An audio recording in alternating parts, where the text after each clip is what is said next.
Okay, thank you. So my name is Sarah Bekaert, and I'm going to be talking about one of the out groups, which Liz actually referred to. Yes, I believe that teenage relationships and intimate partner abuse within teenage relationships is not really talked about because they're not necessarily established relationships or cohabiting or even married.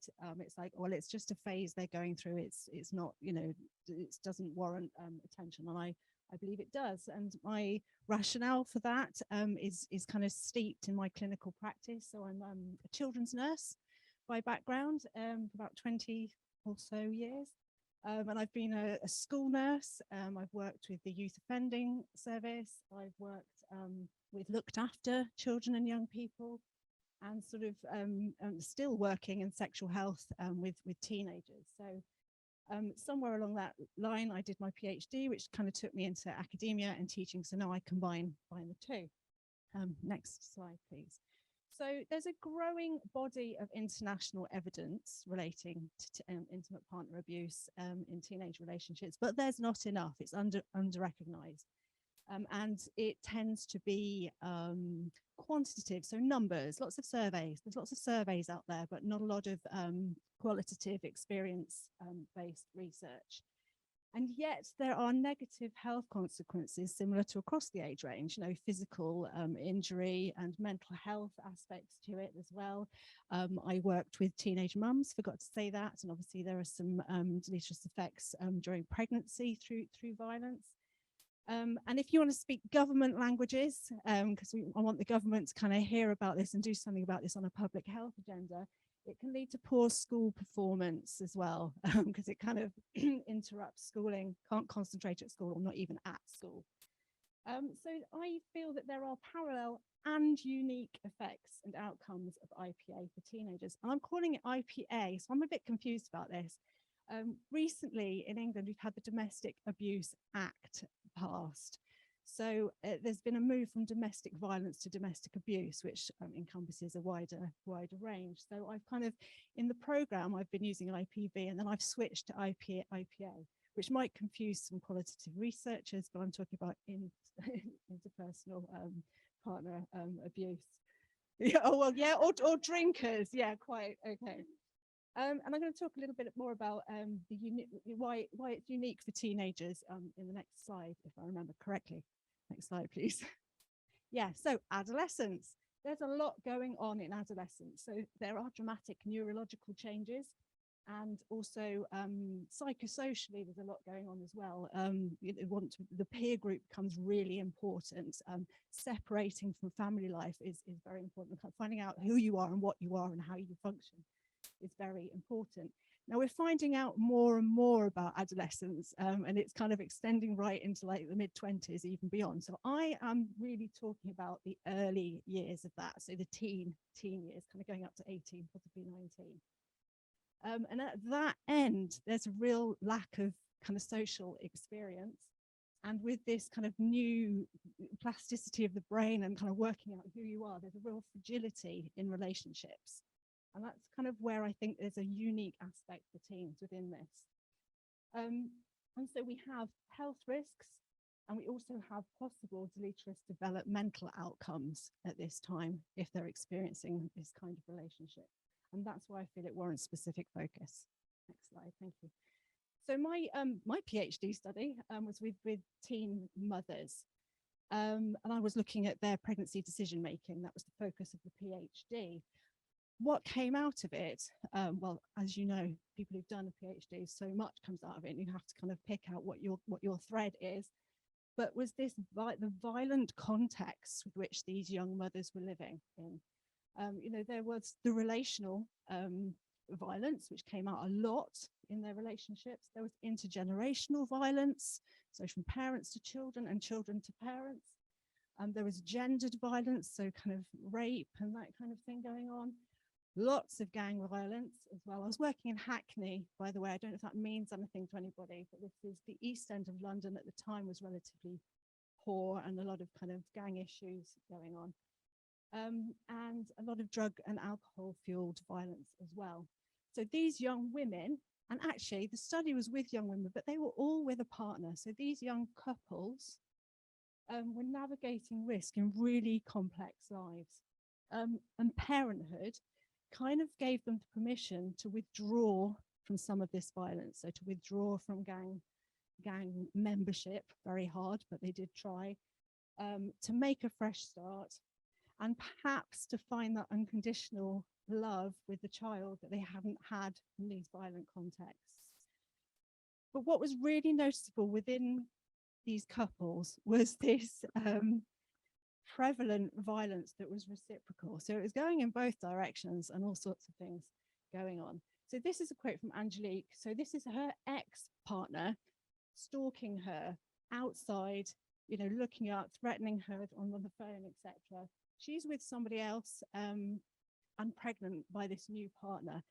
And for her, being pregnant stopped her from going out in the street and basically facing off with her ex. She would have done that if she hadn't been pregnant. So it kind of gave her permission to step away from that violence. Next slide, please. So after the PhD, well, during the PhD, I did this one. And then after the PhD, I did this one. I looked into, I did a meta synthesis. So looking at experiences of teen mothers' experience of IPV, and that was with Professor Lee Smith Battle in America. So done some fantastic longitudinal work with teen mothers. And then further down the line, looked at IPV and teenage relationships across the board. And that was with Professor Jane Appleton, who is in safeguarding. She's the health visitor, but focuses on safeguarding. So we've kind of got a parenthood aspect, and we've got a safeguarding. So these different kind of contexts that this issue sits within, really. And what I'm going to present over the next couple of slides really is a combination of what I found in these and my study. So next slide, please. So this is how teens described the violence. So it escalates over time. It wasn't there right from the beginning, but the further they went on in the relationship, the more violence there was. This is physical violence as well as verbal violence and control, you know, the whole gamut. It could be purposeful and calculated, but more often than not, it was unreflective and spontaneous. It just came out of the blue. Just had enough, lashed out. Quite worrying was the opinion that this was an expression of deep feelings. He, she must love me so much. You know, they feel so much emotion. They love me so much that I must mean something, you know, I must mean something to him if or her if this is happening. Also, that it was deserved. Well, I must have done something. If I hadn't done that, if I didn't push his buttons, if she hadn't, I wouldn't have done that. So feeling that it was a deserved thing, and that it was acceptable in certain situations. And I'll come to that in another slide. Another slightly different aspect was that it being violent, they couldn't help it. They were trying to keep their partner with them by these kind of violent and controlling methods, but in the knowledge that actually it was going to push them away, but they couldn't help it. And that kind of reflects back to the contextual violence that they've learned and lived with over their kind of whole childhood. So this gentleman said, you want to hold them, keep them away from people, but then you don't want to hold them because like it's pretty much going to end the relationship. So they're kind of sitting with this difficult situation. Next slide, please. Okay, digital media, all over it. So obviously young people, we're all on the phone all the time, but young people, it really is kind of the portal through which they live their lives. And it was a real catalyst for violence. It was all across the studies and within my own study.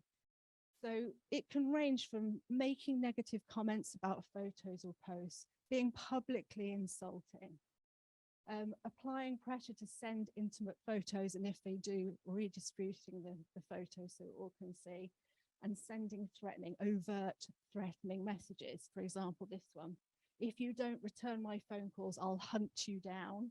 I will start at your house and I'll work my way from there. Now, the added dimension to this is those messages don't go away. So young people will read them again, and it's re-traumatizing all the time. So digital media are really insidious in this picture. Next slide, please.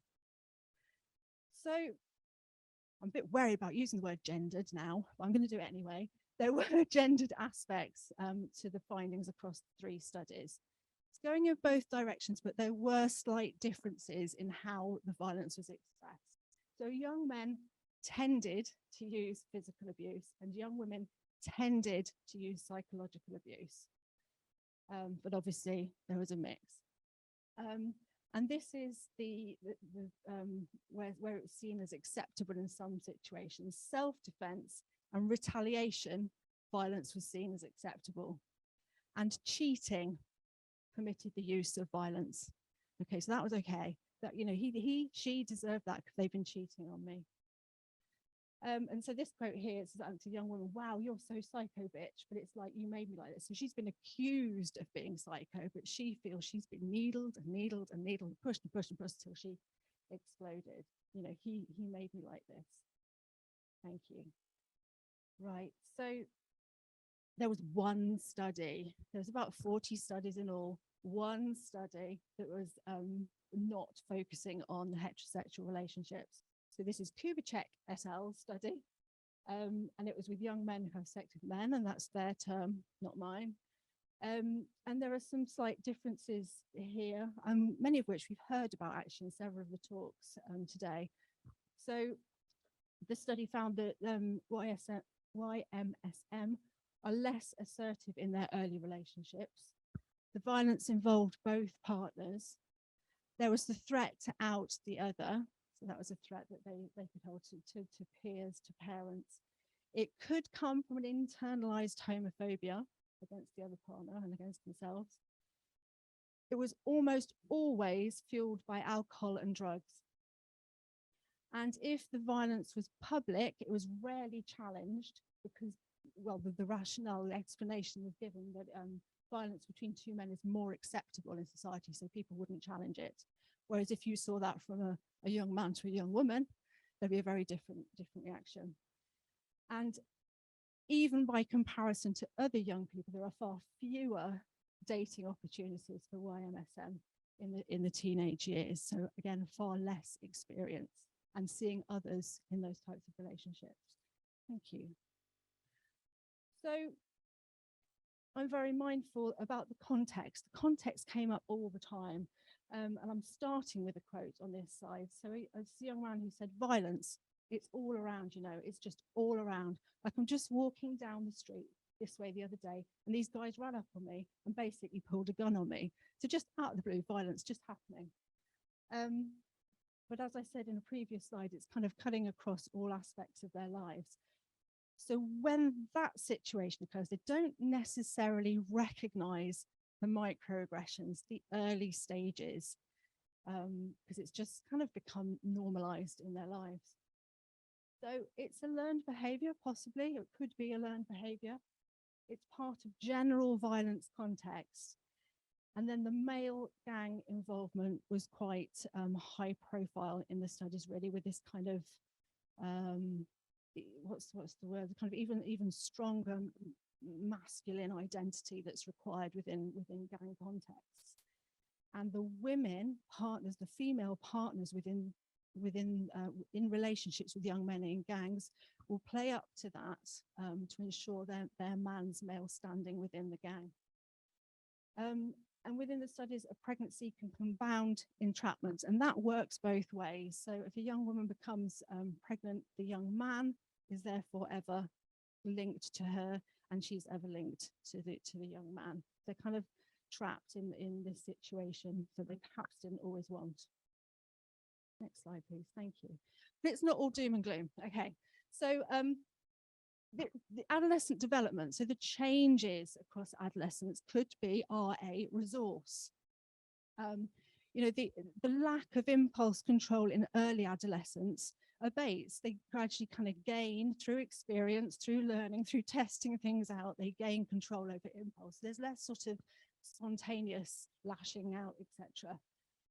They're less concerned about social ostracism. So the peer group becomes less important. I mean, it's always important, but less so. They kind of learn who they are, where they want to be, what direction they're going in.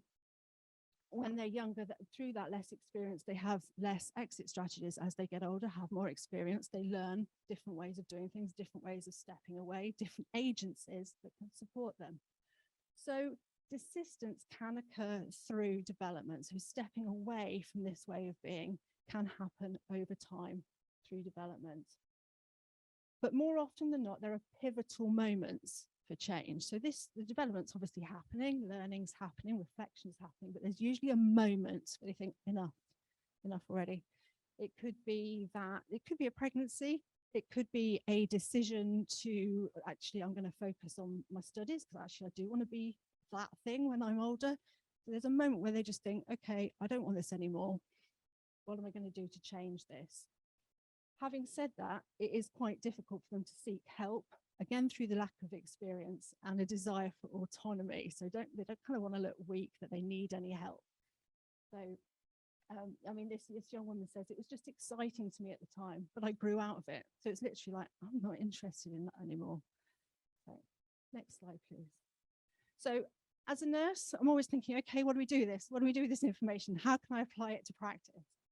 So I want to go in right at the beginning. So, prevention is better, the public health approach, really. So we need to look at the curriculum. There's lots of relationship and sexual education. There's a curriculum for that. We need to kind of look at that and make sure we're looking at IPA within that. As a practitioner face to face with a young person, I am always going to ask about partner abuse. I'm not going to skirt around it. And I'm going to give examples of what that looks like. You know, does your partner always know where you are on the phone? How often does he call you or she? You know, giving specific examples because they may not realize it's happening. And then obviously from what you get back, you can gently sort of work out what's going on and speak to them about whether that feels good, whether that's healthy. As a practitioner, be ready for those pivotal moments. So when you're hearing, you keep your ear to the ground. When you're hearing, I've had enough, you can step in and say, right, what are we going to do? What's our plan here? How are we going to step away from this relationship? How are you going to respond? It's not always that they're not going to be in the relationship anymore. It might be how to heal the relationship and work out a different way of being. It's not always about leaving. But if it is, recognize that it may take time to leave. I mean, that's a well-known fact with domestic violence, that you can't just walk away. There's so much invested financially. You may have children, your self-esteem may be rock bottom, and it's very difficult to just walk away. You may have nowhere to go.